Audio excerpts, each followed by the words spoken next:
Longtemps, Mari ne fut qu'un nom sur une liste généalogique. Celui d'une cité dont la tradition mésopotamienne faisait le siège de la 10e dynastie royale après le déluge. Entendez par déluge cette catastrophe naturelle des temps anciens, sans doute provoquée par des crues massives du Tigre et de l'Euphrate, et qui fut à l'origine d'un mythe sumérien, repris plus tard dans la Bible. Il faut attendre le XXe siècle pour que Mari devienne une réalité tangible. Août 1933, Syrie, moyenne vallée de l'Euphrate. Au sommet d'une colline déserte du nom de Tel Hariri, quelques bédouins sont occupés à déterrer une pierre destinée à orner la tombe de l'un des leurs. Soudain, leur pioche heurte un bloc de pierre qui se révèle être de facture sumérienne. Lors d'une inspection de routine, le lieutenant Cabane, officier des services spéciaux français, prend conscience de l'importance de cette découverte. Il en avertit aussitôt les autorités du Louvre, qui confient à André Parrot la direction de la première d'une longue série de campagnes archéologiques.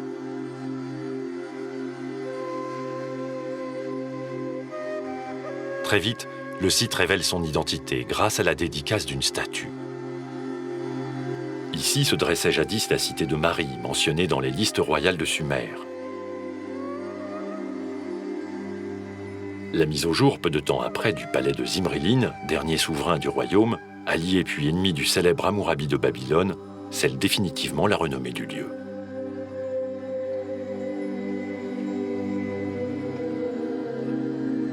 S'ensuivent d'autres découvertes, dont 15 000 documents d'archives et une étonnante collection d'œuvres d'art, ouvrant le livre d'une histoire vieille de 5000 ans.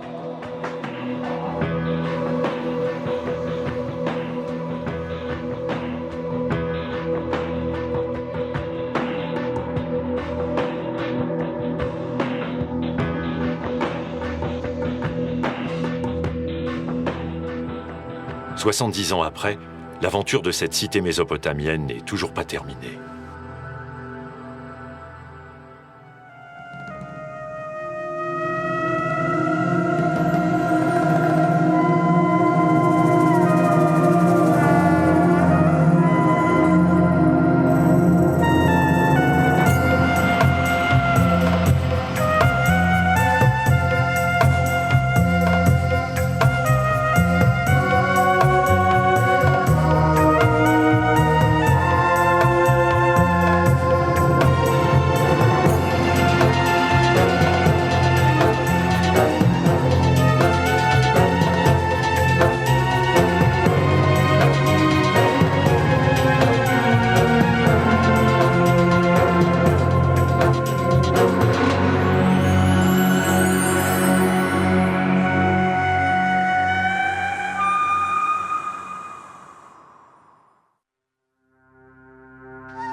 Mésopotamie.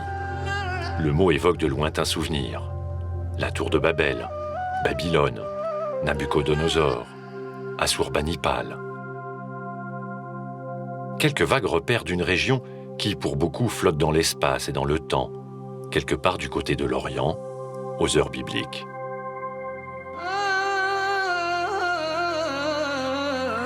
Qu'est-ce alors que la Mésopotamie ?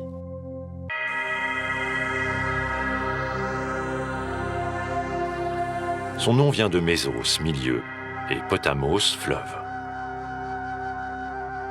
Les Grecs, les premiers, dénommèrent ainsi la région située entre le Tigre et l'Euphrate.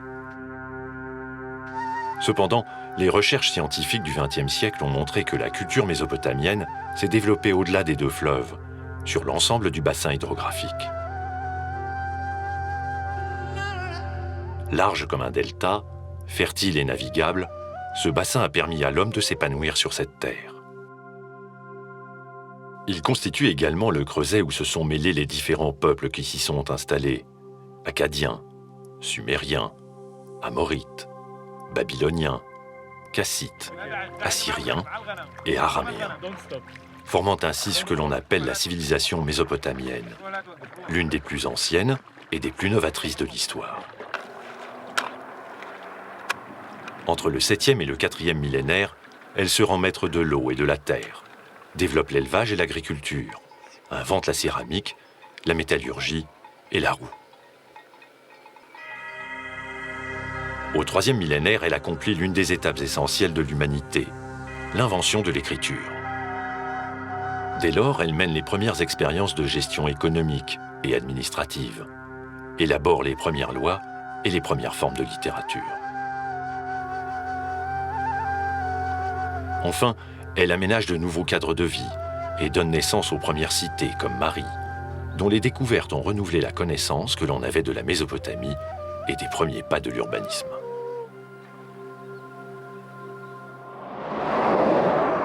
Depuis Damas, la route qui mène à Marie traverse la steppe syrienne d'est en ouest, jusqu'à la petite ville de Deir ez-Zor, située sur les bords de l'Euphrate.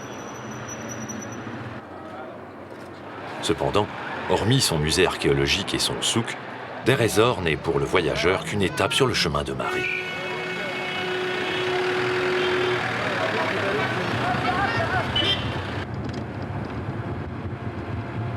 Le lendemain matin, reprenant notre route, nous longeons l'Euphrate, en aval de Deir ez-Zor. Tel Hariri n'est plus qu'à une centaine de kilomètres. À voir aujourd'hui le long ruban vert de vergers et de champs cultivés que le fleuve déploie dans cette région subdésertique, on prend véritablement conscience du miracle de Marie, et donc de la Mésopotamie tout entière.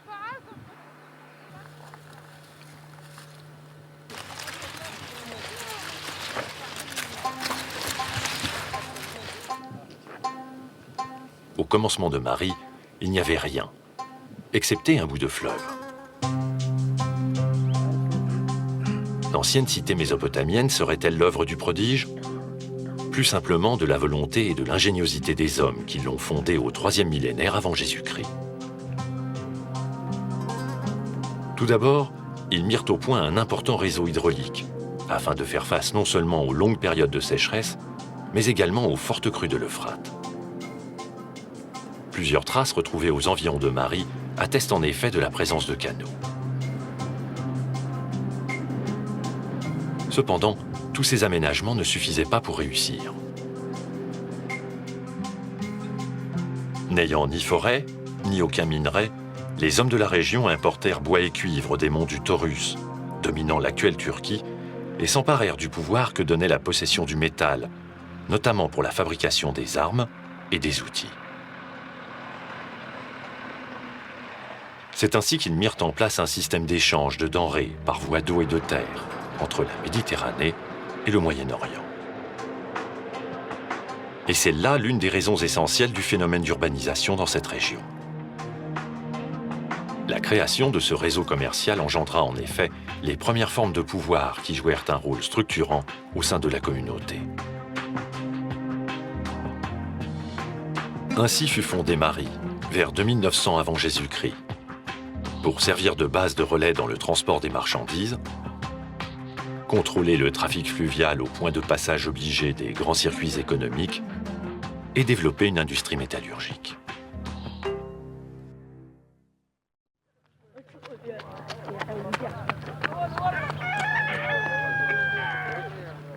Dès le lendemain matin de notre arrivée, nous nous mettons à l'heure de la mission française, installée sur le Tel Hariri.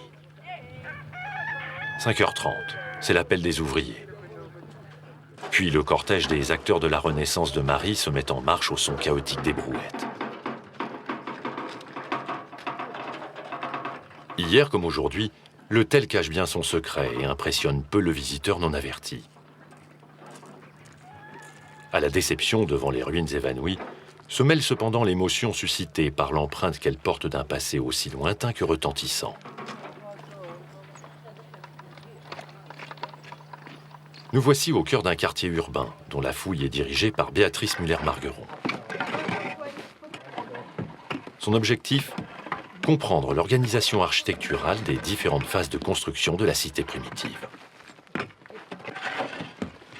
La tâche demande patience et détermination, car dans les profondeurs de cette terre dorment 3 villes, empilées les unes sur les autres.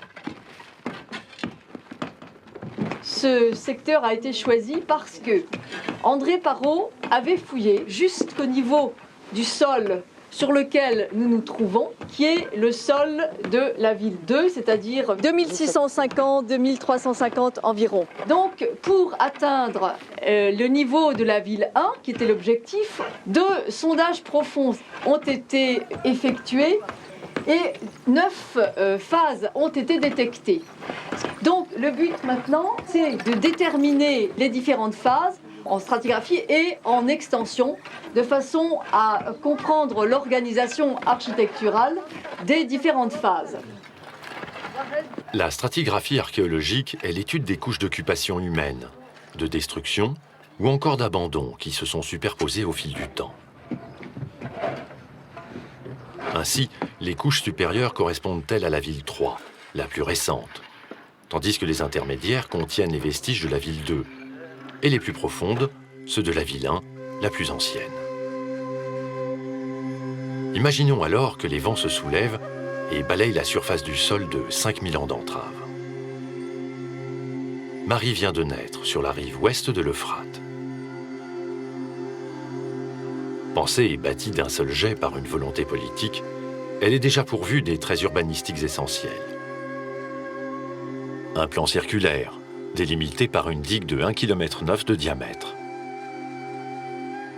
Tandis que celle-ci met la cité à l'abri des crues du fleuve, un rempart intérieur la protège des attaques humaines.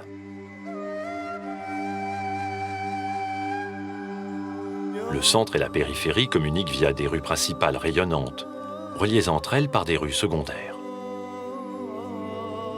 Enfin, un canal artificiel de 30 mètres de large, raccordé à l'Euphrate, traverse la ville et lui assure son approvisionnement en eau, ainsi qu'un accès direct au trafic fluvial. Vers 2700, Marie est abandonnée. Avec l'arrivée d'un nouveau pouvoir, la cité se densifie.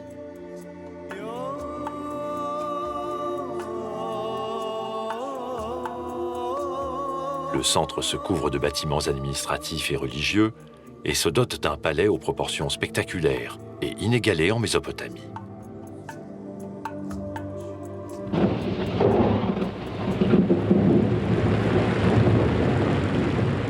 Les nouveaux venus développent également un ingénieux système d'évacuation des eaux de pluie. Ces dernières dévalent du centre vers la périphérie et sont absorbées par les rues secondaires grâce à leur sous-sol rempli de gravillons, de fragments de poterie et de terre cendreuse.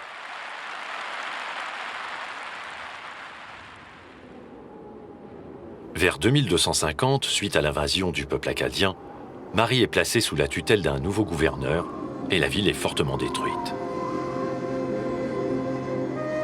Elle renaît à nouveau et connaît une troisième phase de prospérité, sous l'impulsion d'une dynastie naissante, les Chakanakou. Le palais est entièrement refait selon une organisation différente, mais toujours dans les mêmes proportions, tandis qu'est édifié un second palais, dit palais oriental.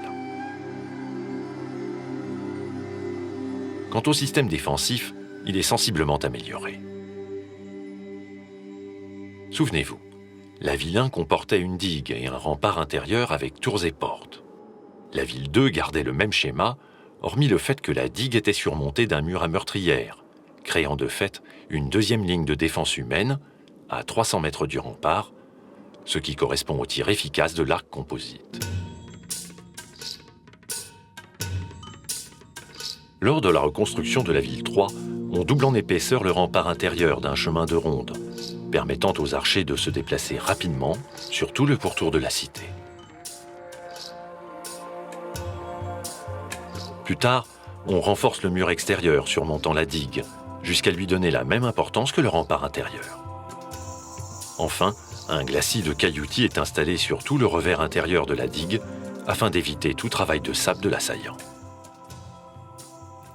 Cependant, ce système défensif n'empêche pas la cité d'être vaincue, puis incendiée par Hammurabi, roi de Babylone, en 1760.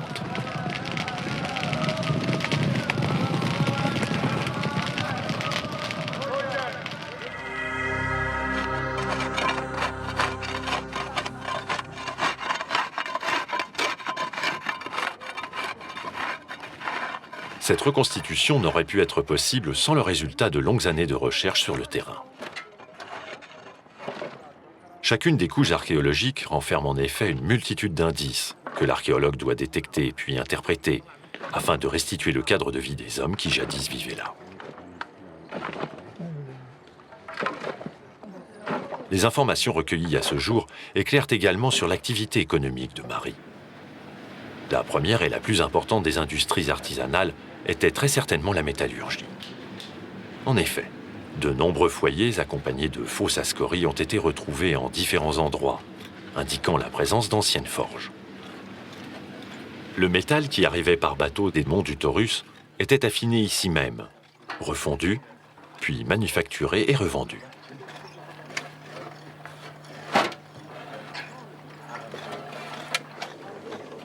Béatrice et son équipe ont également dégagé un autre type d'installation. Nous avons trouvé d'autres installations bitumées que celle-ci. On en a 2 ou 3. Mais ce bassin bitumé est le seul à posséder une jarre enterrée jusqu'au col. Et c'est ce qui a fait penser qu'il peut s'agir d'un bassin de décantation, soit pour un atelier de teinturerie, soit de décantation d'argile, puisque différents indices tentent à montrer que dans cette zone artisanale, on travaillait également l'argile. On a trouvé des boules de terre malaxées et des balles de fronde. Il n'est pas exclu qu'on en ait fabriqué ici.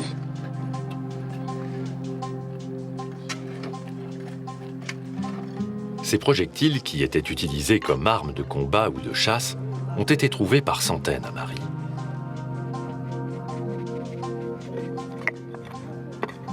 La technique de la céramique était également employée pour la fabrication des équipements hydrauliques, comme les canalisations qui acheminaient l'eau destinée à la consommation, et les puisards qui permettaient d'évacuer les eaux usées dans les profondeurs de la terre.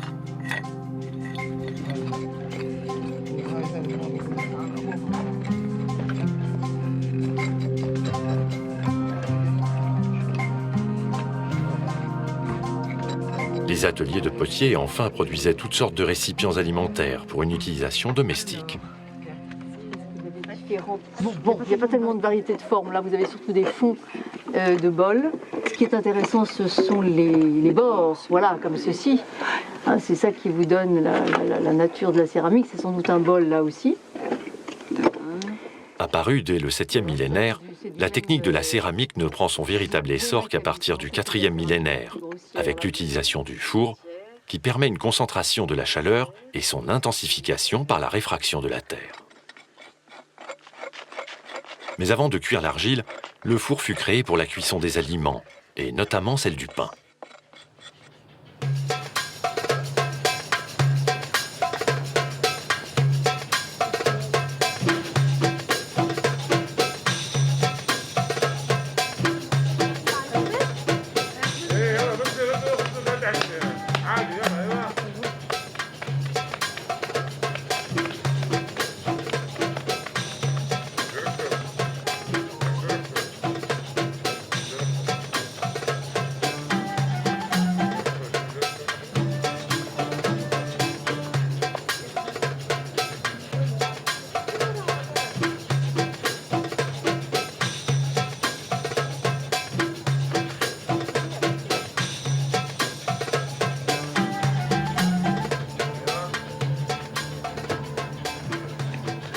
Des fours ou tanours, comme on les appelle ici, Béatrice en a retrouvé des batteries entières dans ce quartier. Attention là.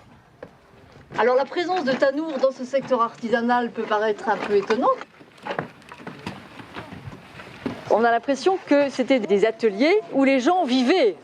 C'est-à-dire qu'il y avait une organisation non seulement du travail, mais de la vie quotidienne. On imagine aisément l'effervescence qui jadis devait régner dans ce quartier artisanal.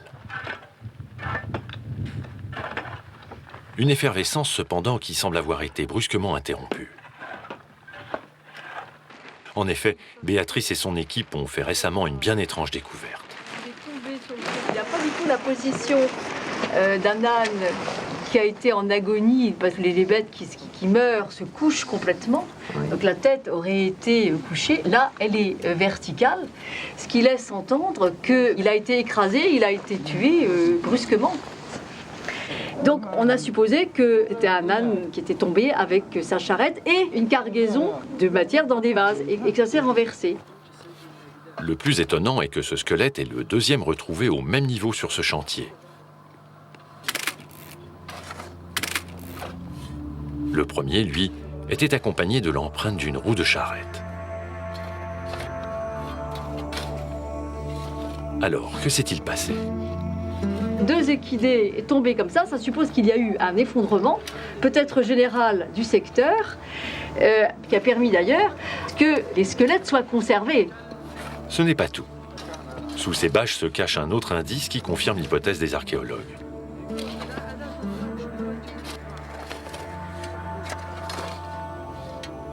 À côté d'un amas de débris de vases, se trouve le squelette d'un individu. Ce contexte laisse penser qu'il s'agit a priori d'une tombe. Une tombe? Non. Car là aussi, la position du corps n'est pas naturelle. Dans le cas des inhumations, le défunt est toujours couché sur le côté. Ce mariote est donc tombé en arrière, brutalement, et la mort semble bien l'avoir saisi au moment où il chargeait ou déchargeait son âne d'une cargaison de peau.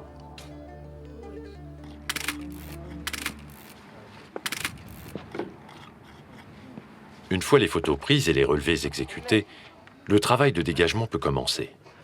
Chaque fragment du squelette est extrait avec grand soin. Leur étude permettra de déterminer notamment le sexe et l'âge de cet individu, ainsi que la base de son alimentation. Des informations qui viendront enrichir la connaissance que l'on a de la vie quotidienne des mariottes. 17 heures. Béatrice et son équipe sont de retour à la mission. La journée n'est pas pour autant terminée.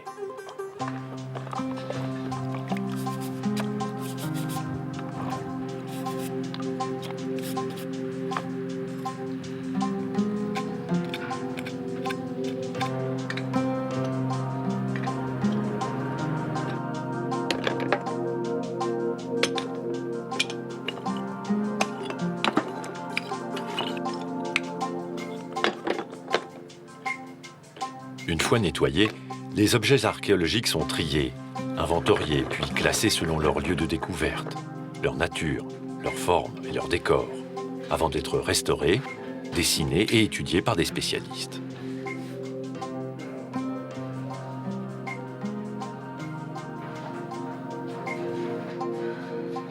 Les trouvailles, rigoureusement référencées, sont ensuite conservées dans le dépôt de fouilles.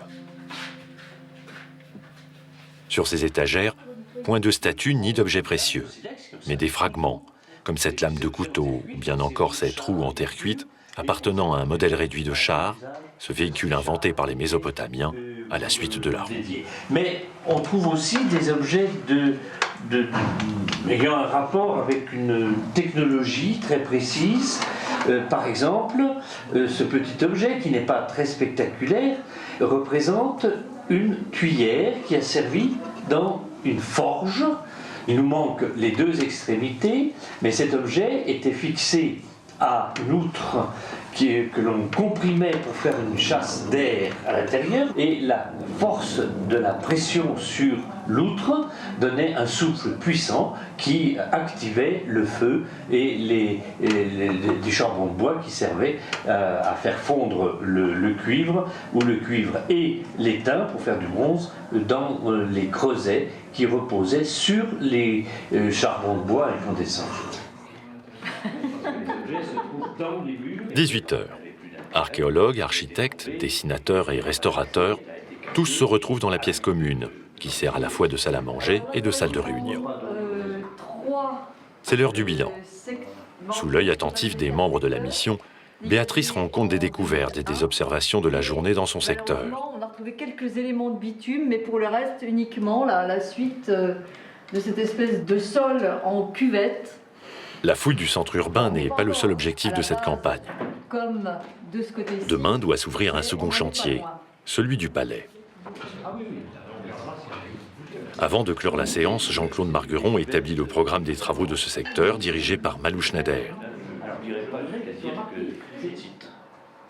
Le palais de Marie remonte au 2e millénaire avant Jésus-Christ. Il était alors considéré comme l'une des merveilles du monde.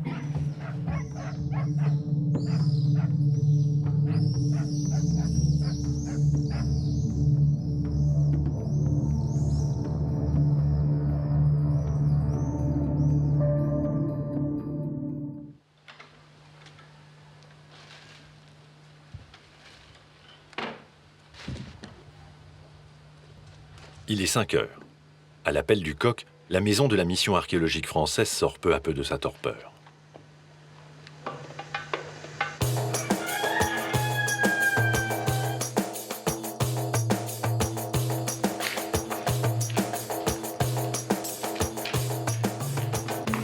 Dans un balai incessant d'allées et venues, chacun se prépare pour une nouvelle journée de travail. Il ne faut rien oublier, et en premier lieu le théodolite, cet instrument de visée servant à dresser des plans topographiques.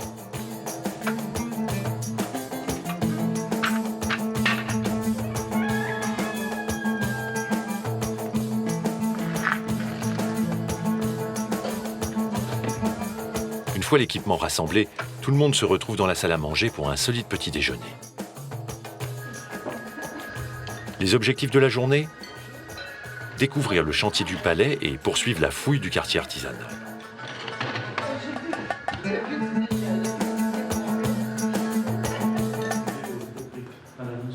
Tandis que le ciel se teinte des premières pâleurs dorées de l'aurore, les ouvriers s'affairent dans le dépôt d'outils.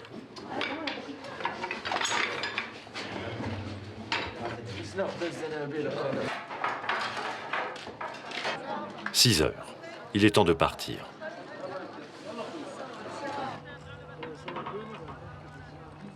Comme tous les matins, les équipes s'égrènent sur le Tel Hariri, cette colline archéologique où dorment les vestiges de l'ancienne métropole royale.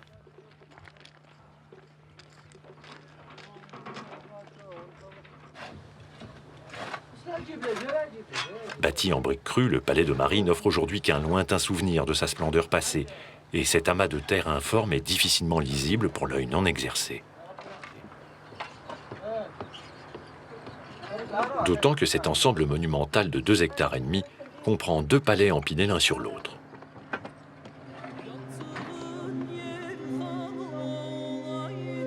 Le premier fut construit au milieu du IIIe millénaire par une dynastie étrangère de gouverneurs, les Agadéens.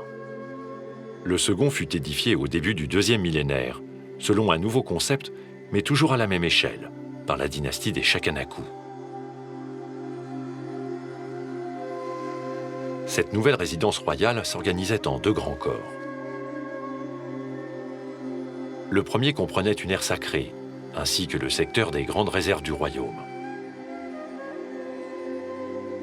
Le second corps était à la fois privé et officiel. S'y trouvait la maison du roi, agrémentée de jardins suspendus, les lieux de représentation et de réception, ainsi que les quartiers administratifs. Ce second corps comprenait également la maison des femmes. Les ruines que l'on voit en surface, les plus récentes, sont celles du palais du IIe millénaire, dégagées dès 1934 par André Parrot. Celles du IIIe millénaire, encore sous terre pour une grande part, sont en cours de fouille. Nous avons dégagé la porte d'entrée du palais du IIIe millénaire, après avoir enlevé la porte du palais du IIe millénaire. Et il y a encore une zone où nous n'avons pas fait le raccordement avec les fouilles antérieures. Donc c'est justement une des tâches que j'ai à faire cette année, c'est de faire le raccord entre l'entrée et le cœur du palais. Les fouilles antérieures ont donné une image assez précise de l'organisation intérieure d'une grande maison royale au début du IIe millénaire. Donc il y avait toute une entrée de 9 mètres de long, extrêmement monumentale, et qui montait très progressivement vers le centre du palais. Il devait y avoir peu de lumière, il y avait des portes un petit peu partout, avec des gardes qui contrôlaient les portes. J'ai l'impression que c'était vraiment pas un endroit très très gai, ce palais.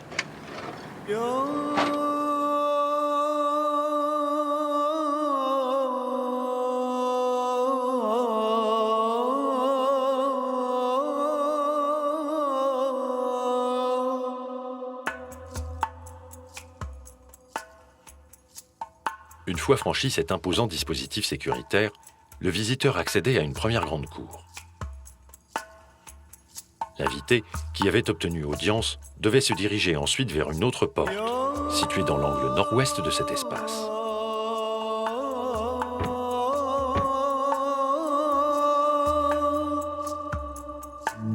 Là se tenait l'intendant du palais qui délivrait les laissez-passer, permettant d'accéder à la cour du Palmier, première étape du cheminement officiel.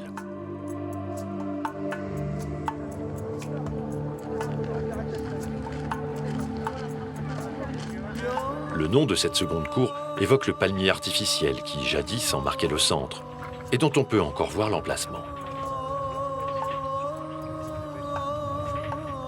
Grâce aux indices archéologiques recueillis au cours de la fouille, on peut se faire une idée de son faste originel.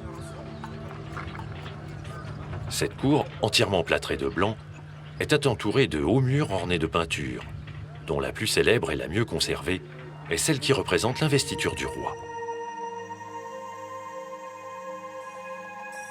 La composition est celle d'un triptyque avec 2 volets latéraux, symétriques, totalement symétriques.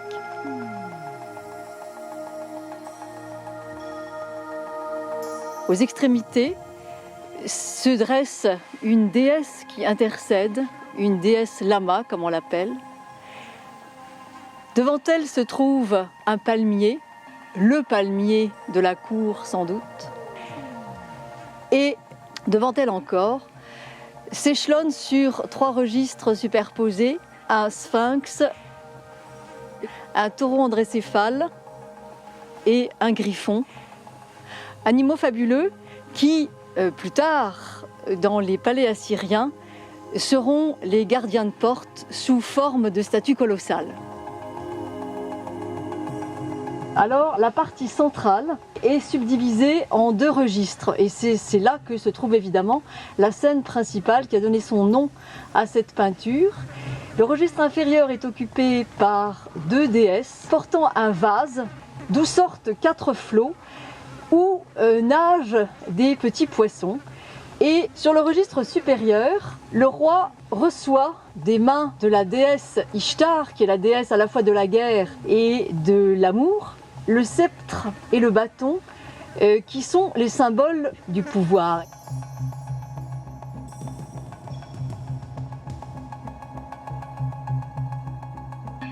Cette peinture, qui n'est pas une fresque véritable, est la seule composition retrouvée au Proche-Orient en place qui se présente sous forme de tableau.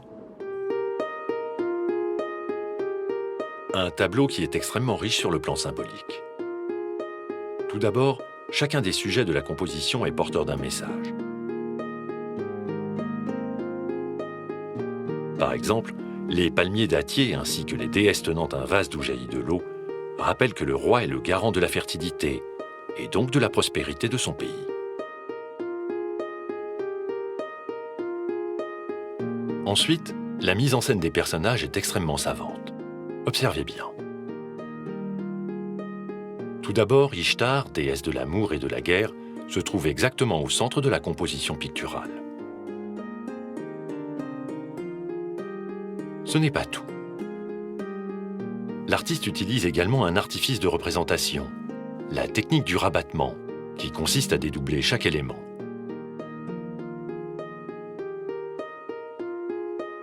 Les 2 palmiers rappellent celui de la cour, tandis que les 2 divinités tenant un vase aux eaux jaillissantes évoquent la statue qui, jadis, se trouvait dans le vestibule, situé immédiatement derrière la peinture. De ce vestibule, le visiteur accédait à la salle du trône, véritable point d'orgue du parcours officiel. Ainsi, par sa composition, cette peinture rend compte de l'organisation architecturale de cet espace tripartite, directement lié à la fonction royale.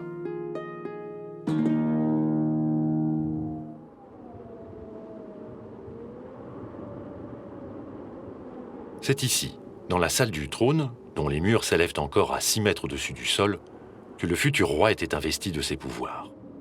Le socle de pierre sur lequel reposait jadis le trône d'ivoire, d'or et d'argent, y est encore en place.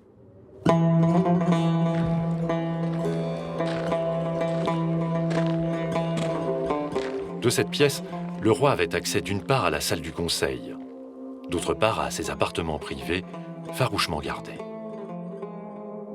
La demeure se composait de plusieurs chambres à coucher, de salles de garde et de logements de service. Elle disposait également d'un grand séjour où le roi recevait les intimes. D'après les textes, on sait aussi que la maison royale était richement décorée et confortablement meublée.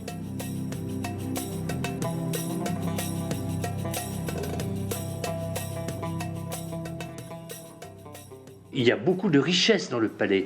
Et évidemment, c'est le palais, donc c'est le lieu le plus riche avec les temples. Il est normal qu'il y ait eu beaucoup d'objets précieux. Dans les maisons particulières, il y en avait certainement moins. Mais il y a aussi un confort relatif pour les soins corporels. Et puis, il y a le confort exceptionnel. Par exemple, le roi possède des glacières souterraines. Bien entendu, même les classes moyennes de la ville n'ont pas accès à ce genre de confort.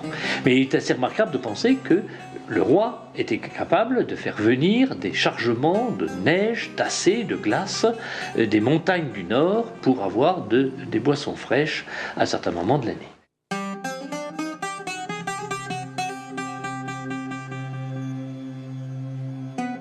Un véritable art de vivre, que le roi partageait avec quelques rares hôtes de marque, ou bien encore avec les femmes. Et des femmes, il y en avait beaucoup. La grande reine et les dames de la famille royale, les épouses du souverain et celles des rois vaincus, les concubines, mais aussi des femmes scribes, des chanteuses, des danseuses, ainsi que tout le personnel de service féminin. Toutes vivaient sous le même toit. Le harem, comme son nom l'indique en arabe, était strictement interdit aux hommes, hormis le roi.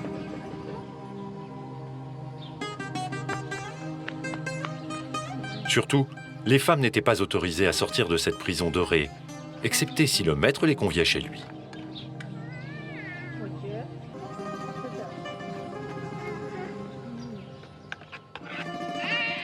Cette faveur, on s'en doute, ne concernait que très rarement les servantes. La seule chance pour elles de communiquer avec le monde extérieur était que leur maîtresse leur ordonne de se rendre dans la grande cour du palais. C'est la citerne où les femmes venaient puiser l'eau pour le bain de la reine, pour la cuisine, pour le grand échanson qui a soif, par exemple.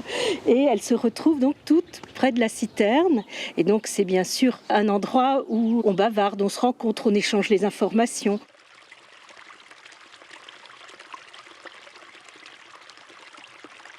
Cette citerne était alimentée principalement par les eaux de pluie en provenance des terrasses. Le précieux liquide était ensuite redistribué dans l'ensemble du palais grâce à un système de canalisation et d'égouts.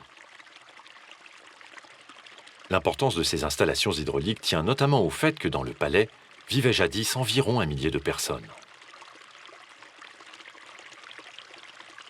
Une telle population nécessitait en effet plusieurs milliers de litres d'eau par jour.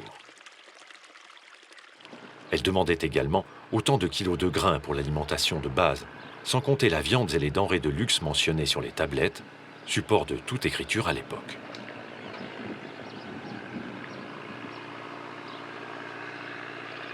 Pour répondre à de telles exigences de consommation, le roi possède des exploitations agricoles et des élevages.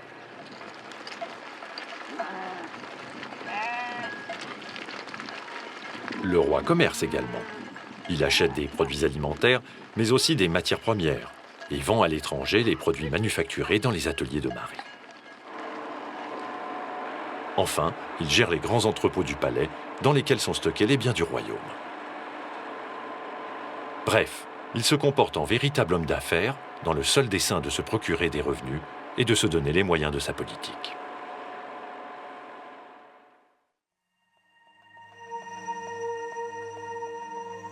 Siège de l'institution royale, résidence du souverain, centre économique, le palais de Marie était aussi l'écrin d'une maison divine. Sur ce point, Marie n'est pas un bon exemple. C'est même une exception dans l'ensemble de la documentation que nous possédons sur la Mésopotamie. Normalement, le palais et le temple sont séparés. Mais le roi est souvent le grand prêtre d'un dieu, et il faut prendre conscience d'une chose, c'est que dans ces cités mésopotamiennes, et à Marie comme ailleurs, la ville est propriété d'un dieu, qui est le maître de cette cité. Et le roi assure le lien entre la population et la divinité, qui est propriétaire, qui est le légitime propriétaire de cette cité. Unique par sa situation au cœur du palais, Le sanctuaire principal de Marie l'est aussi dans son modèle architectural, qui remonte au milieu du 3e millénaire. On a une organisation qui est fondée sur un grand espace central, comme celui-ci, avec sur le côté une deuxième salle très en longueur. Le premier espace central est le lieu des offrandes, et que j'appelle le lieu saint, et le lieu avec la grande salle allongée sur le côté, c'est le lieu d'habitat, c'est là où habite le Dieu, et on peut l'appeler le lieu très saint. Et puis il y a des pièces tout autour qui sont des dépendances, qui peuvent servir de sacristie, qui peuvent servir de dépôt, et qui ont un rôle dans la pratique quotidienne du culte. Dans les temples mésopotamiens, il n'y a pas de rassemblement de fidèles.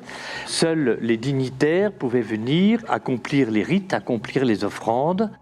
Et il faut savoir que ces palais, ces édifices, ces temples étaient fermés de l'intérieur. Et donc il y a une petite catégorie de prêtres qui y habitent.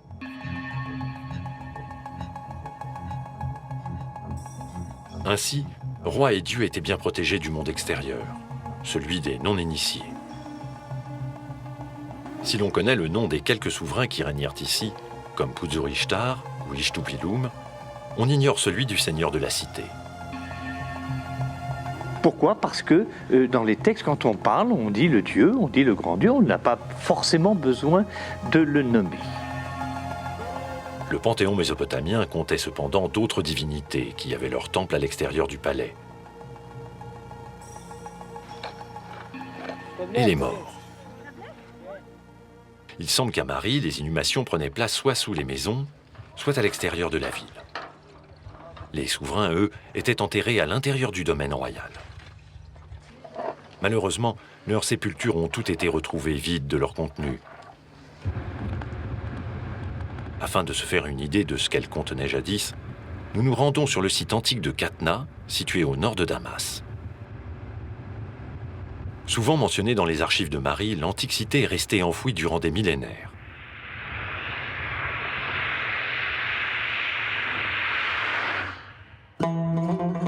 Lorsque les premiers dégagements commencèrent dans les années 1930, les habitants qui s'étaient installés sur les vestiges de l'ancienne ville furent déplacés à l'extérieur des remparts par les autorités.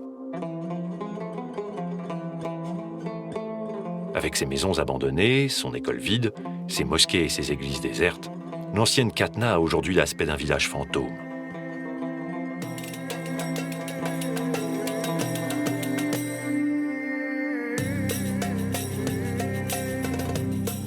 Depuis 1994, grâce au travail de fouille d'une équipe internationale, la ville dévoile peu à peu son passé.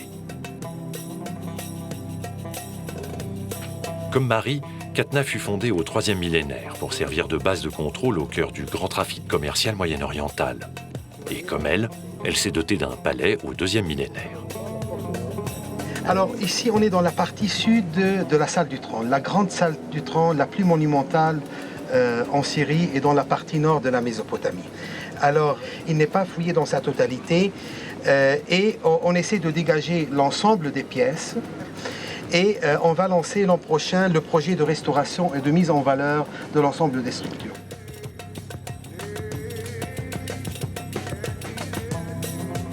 Rejoignons maintenant le tombeau royal.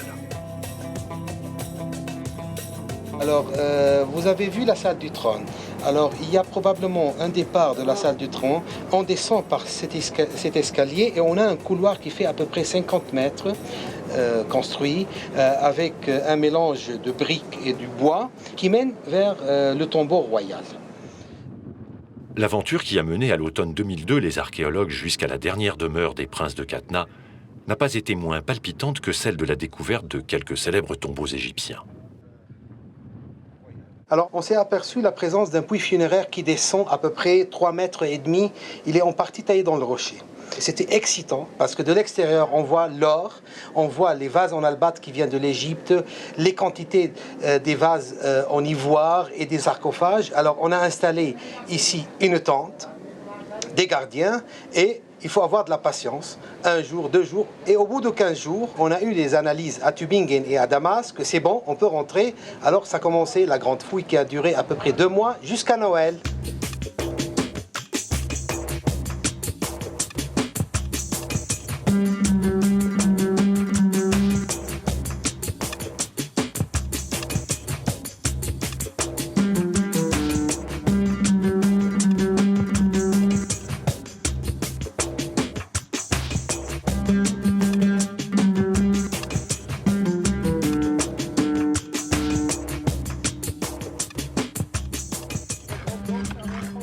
Cette tombe royale a ainsi livré plus de 3500 objets.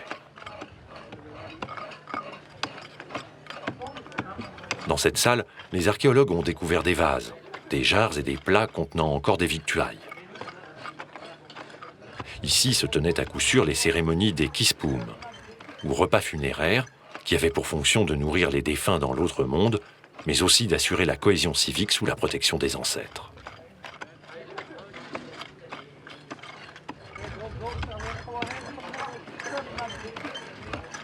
Si on peut situer ce tombeau dans l'architecture funéraire proche-orientale, en Syrie, c'est le seul tombeau intact qui vient d'un palais royal, un tombeau royal trouvé. Et c'est, je pense, la plus grande découverte du début du XXIe siècle en Syrie et même au Proche-Orient.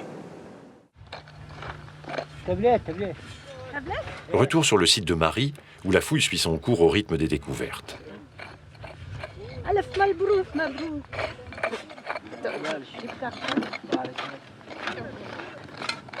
Spectaculaire ou non, chacune d'entre elles est une pièce de l'immense puzzle qu'est le palais du 3e millénaire de Marie, encore peu connu. L'un des ouvriers vient justement de trouver quelque chose dans la maçonnerie d'un mur. À première vue, il s'agit d'un simple fragment d'argile cuite.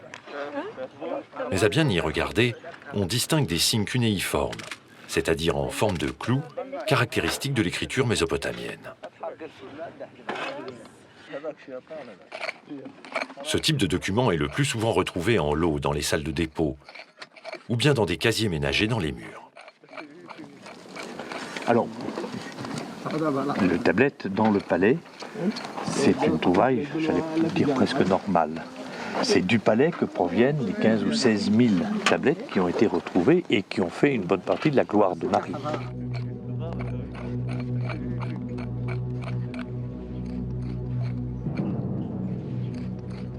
Il y en a là des lots entiers qui s'occupent de la gestion du palais, des rapports du roi avec ses provinces, du rapport des lettres entre le roi et les autres capitales de Mésopotamie, avec le monde du Rabour, avec le monde de Babylone, etc. Et à un moment donné, à l'extrême fin de l'histoire de Marie, Hammurabi de Babylone, ayant vaincu Marie, occupe le palais et fait l'inventaire, inventaire des biens, inventaire des tablettes. Il lit toutes les tablettes pour savoir qui l'a trahi, sans qu'il le sache. Et les tablettes ont été en partie rassemblées ici.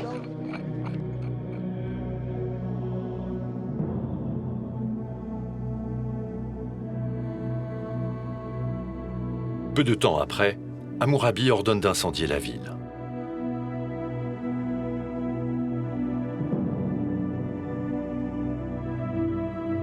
Cette destruction marque le déclin de Marie, suivi de son abandon jusqu'à sa redécouverte en 1933. Depuis, un autre drame plus contemporain menace cette cité de terre, celui de sa destruction naturelle.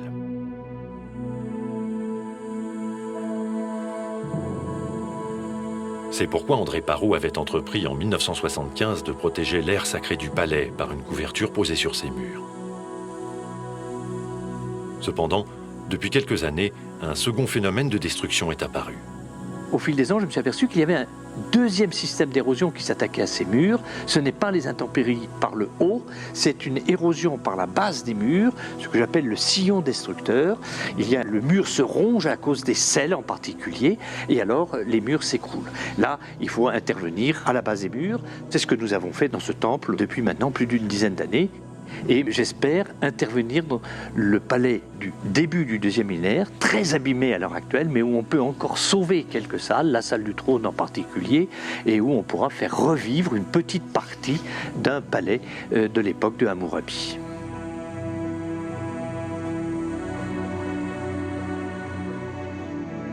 À voir l'état de conservation de la salle du trône au moment de sa mise au jour en 1934 et son état de délabrement aujourd'hui, on prend véritablement conscience du désastre.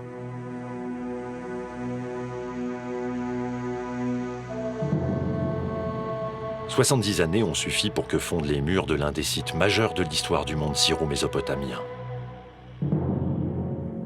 Entreprendre une restauration de la salle du trône devenait donc urgent. C'est chose faite depuis 2004. Parce qu'elle est une des clés essentielles de notre histoire, la survie de Marie nous concerne tous.